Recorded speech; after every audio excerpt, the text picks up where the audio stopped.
Hi everyone, आप सभी का एक बार फिर से नए वीडियो में स्वागत है। आज हम सच की आवाज़ कार्यक्रम में महाकुंभ पर चर्चा करेंगे। महाकुंभ का इतिहास बहुत पुराना है।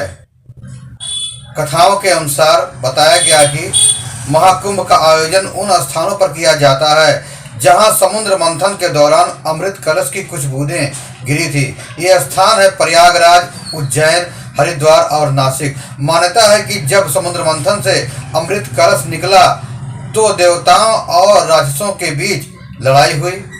भगवान विष्णु ने मोहिनी अवतार लेकर अमृत कलश को जयंत को सौंपा, जिन्होंने कौवे का रूप धारण कर अमृत कलश को राक्षसों से छीन लिया। और जब वह इसे लेकर भाग रहे थे तो अमृत कलश की कुछ बूंदें इन स्थानों पर गिर गई। तभी से इन स्थानों पर कुंभ मेला आयोजित किया जाता है। पहला शाही स्नान मकर संक्रांति के दिन 14 जनवरी को, दूसरा शाही स्नान मौनी अमावस्या 29 जनवरी को, तीसरा शाही स्नान सरस्वती पूजा बसंत पंचमी 3 फरवरी को होगा। सनातन क्या है, उसका आत्मा क्या है? यदि आप इन प्रश्नों के उत्तर जानना और समझना चाहते हैं तो आपको किसी गुरु की आवश्यकता नहीं है और ना ही किसी पुस्तक को पढ़कर जानकारी लेने की आवश्यकता है। बस थोड़ा समय निकालिए और आइए तीर्थराज प्रयाग, जहां किसी स्थान पर खड़े होकर जब आप महाकुंभ के अद्भुत दृश्य को देखेंगे तो पाएंगे कि यही दृश्य समग्र रूप में भारत की पहचान है।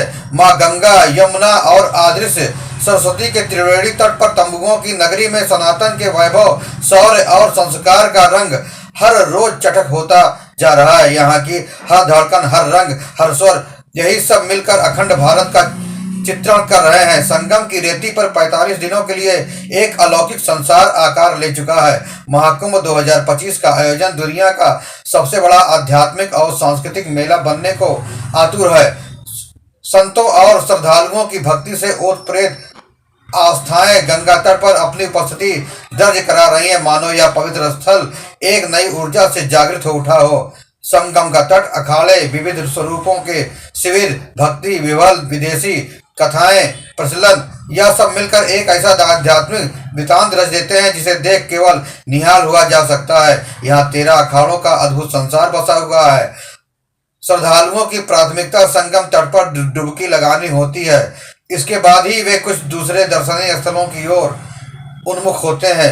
हिमालय की कंदराओं और जंगलों में धूमी रमाने वाले नागा संत भी आ चुके हैं। ये बाबा और संतों के अखाड़े की दुनिया भी श्रद्धालुओं के उत्सुकता और रोमांच का केंद्र रहता है। अखाड़ा नगर में कुल 13 अखाड़े हैं, जिनके महामंडलेश्वर श्री महंत से लेकर कोतवाल तक वहां रहते हैं। 11 कॉरिडोर वाला एकमात्र शहर प्रयागराज में 11 कॉरिडोर बनाया गया है। संगम के पास किला स्थित अक्षयवट कॉरिडोर की पौराणिक और धार्मिक मान्यता है। मान्यता है कि भगवान शिव, माता पार्वती ने इस पौधे को अपने हाथों से लगाया था। अक्षयवट के साथ ही महाकुंभ में सरस्वती कूप कॉरिडोर बनाया गया है। सरस्वती कूप के समीप लगाई गई वीणा वादनी की प्रतिमा भी लोगों को आकर्षित कर रही है। संगम के किनारे हनुमान मंदिर कॉरिडोर से महाकुंभ की दिव्यता और भव्यता और बढ़ गई है। लगभग 11,589 मीटर वर्ग मीटर के कॉरिडोर में 535 square metre Kashi Vishwanath corridor की तरह बड़े हनुमान मंदिर का भव्य गर्भगृह और परिक्रमा पथ बना है। महाकुंभ के दौरान प्रयागराज के देश के कोने कोने से रेल, हवाई, सड़क मार्ग से जोड़ दिया गया है। 27 प्रमुख शहरों से प्रयागराज के लिए उड़ानें 10 जनवरी से उपलब्ध हैं। वहीं रेलवे अपने पूरे नेटवर्क से 13,000 ट्रेनों का संचालन महाकुंभ की अवधि में करेगा। प्रयागराज में ठहरने के लिए टेंट सिटी के अलावा 18 होटल, 204 गेस्ट हाउस व धर्मशालाएं हैं। पेइंग गेस्ट धर्मशाला में तो बेहद कम किराए पर ठहरने की व्यवस्था बनाई गई है। यमुना के तट पर दुनिया का अद्भुत शिवालय पार्क निर्मित किया गया है। यहाँ विभिन्न राज्यों और केंद्र शासित प्रदेशों की कला, संस्कृति और सभ्यता का एक साथ देखने को मिलती है।